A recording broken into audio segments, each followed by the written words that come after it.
Now, from CBS 4 News, this is Facing South Florida with Jim DeFede. Good morning, I'm Jim DeFede, and welcome to this live one-hour special edition of Facing South Florida.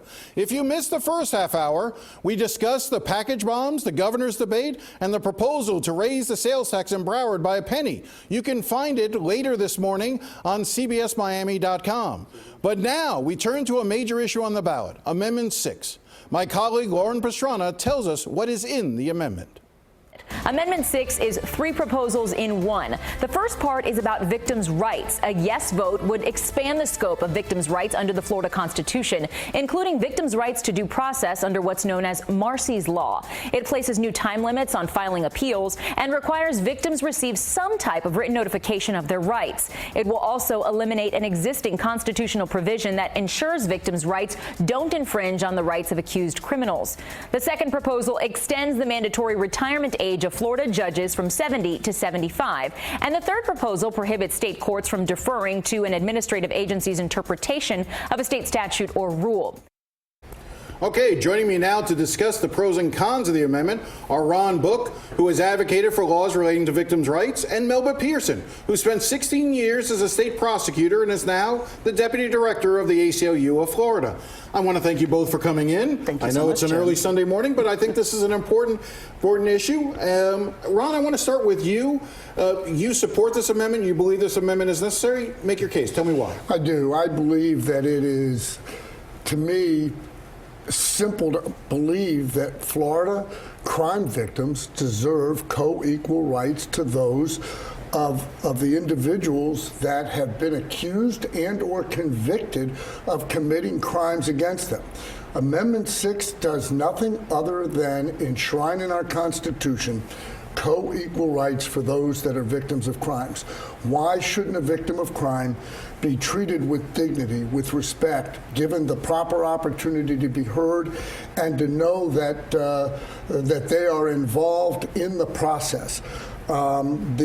Nothing in Marsy's Law, nothing we would be putting in Florida's Constitution will do anything to endanger the 20 enumerated rights that defendants will always have under the United States Constitution. All right, let's bring Melba in. Melba, go ahead. Yes, with all due respect, I really have to disagree with that.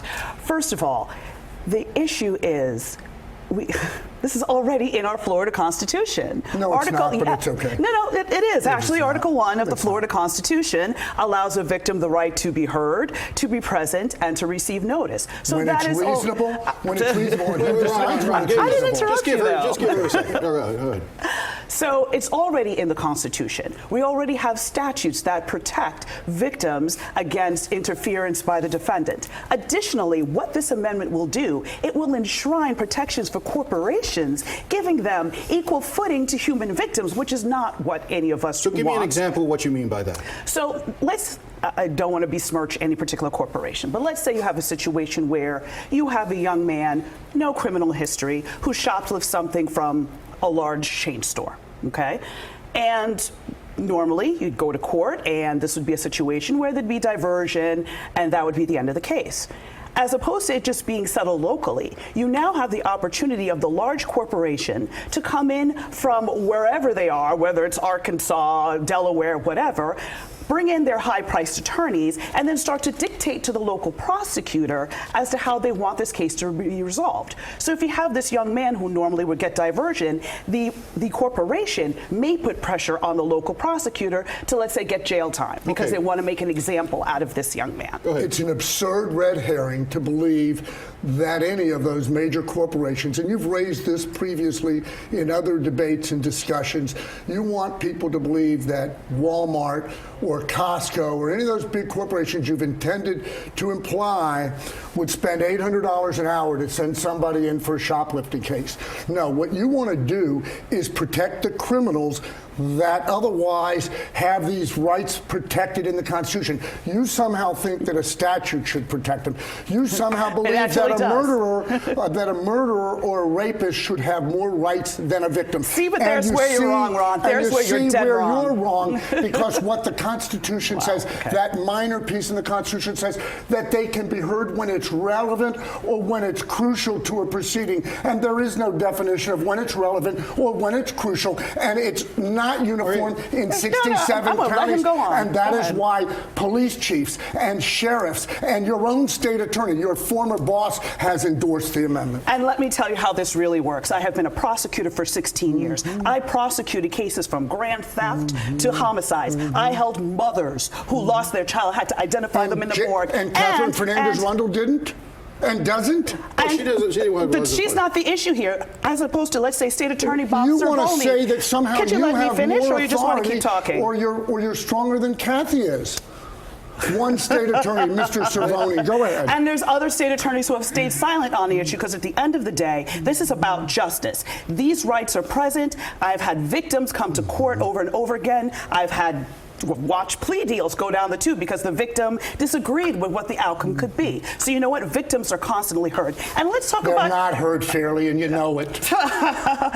They are. Let me ask you a question, they are. Ron. I've worked with more than you have, so they are. No, you haven't. Yeah, I have, actually. No, you haven't. No, you haven't. No, I haven't. Good luck, you haven't. I've worked in 67 counties for the last 18 years. And I've tried hundreds of cases. No, so you haven't, ma'am. Ron, let me ask. I want to ask you a question because you said something earlier that was intriguing to me, which was that you think that crime victims should have the same rights as both those who are convicted and those who are accused. I draw a distinction because there's something in this amendment that I keep coming back to.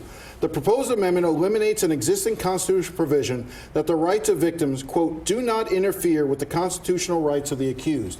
That would be stricken out of this. Mm-hmm.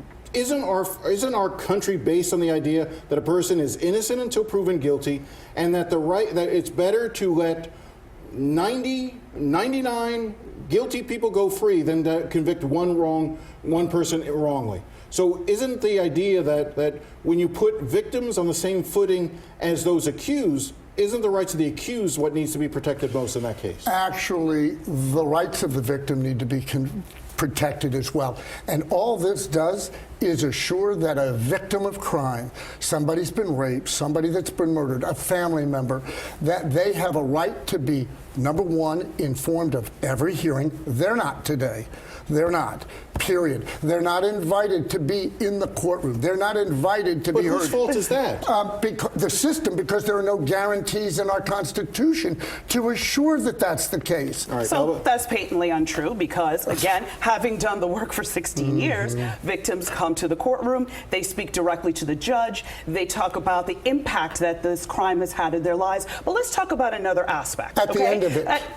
Excuse me. So the reduction of the amount of time with regards to when an appeal can be filed, it reduces the appeal time to 2 years for a non-capital offense and 5 years for a capital offense. The state of Florida leads the nation in exonerations. We've had 27.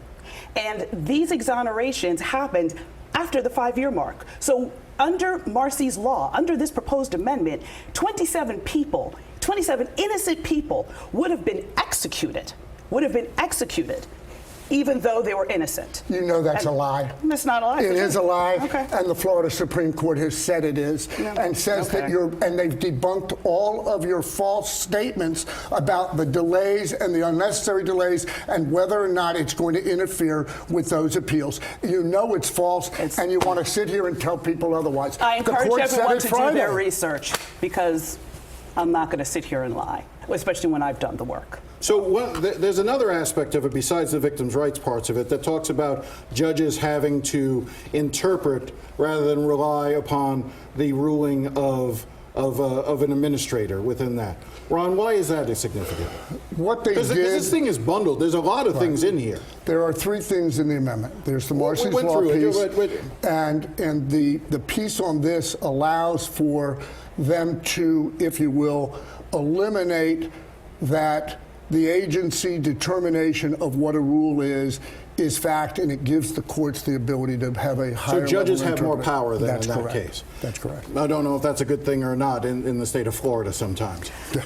So, but anyway, I want to go back to the issue of victims' rights here. You know, clearly there have been instances where the idea behind this law, in part, came out of California. Right. An instance where somebody saw their attacker, or the person who had victimized them, out on the street and didn't know that they were out on the street. How can that be? Isn't that a fair issue that needs to be addressed? Of course, that is a fair issue that needs to be addressed. But again, that's not the majority of times that it happens. It's very rare when that happens. And notice does go out to the victim through Department of Corrections, as well as various prosecutors' offices, to let the victim know that the person is being released. However, if people change their addresses, don't keep up to date, sometimes those don't get out. If there is an issue, it should be addressed localized, not turn into basically redo our entire Constitution because of isolated incidents. And if there's a problem with a particular prosecutor's offices not being responsive to the victims of crime, that is a choice that voters can make at the ballot box. Ron, I'll give you 30 seconds. With all due respect, she doesn't want victims to be treated with dignity, with respect, and with courtesy. That's completely unfair. There needs to be uniformity, Jim, in 67 counties, 21 million Floridians. The victims amongst those 21 million Floridians have a right to be heard throughout the proceeding, not at the tail end, not when it's convenient to be heard. That is not true. That is a lie. And by the way, it's not only not. It's not only not. I repeat, the United States Constitution debunks all of her arguments The with United those States 20 Constitution enumerated protects the rights. accused That's from right, 20 unlawful enumerated prosecutions. rights. All right, well, I gotta cut it off here. I'm not sure if Victims. we all want to Fairness, justice. Yes, only to all. those, All right. only to the criminal element you all. want to protect with the American Civil Liberties Union, who wants to protect criminals. We want to protect all Americans. No, you don't want all to protect Americans. victims. You never stand up for gotta victims. go. All right, I got to cut you off. All right. In-person early voting continues until a week from today in Miami-Dade and Broward, and a week from Saturday in Monroe County. We'll be right back after the break. Thank you both.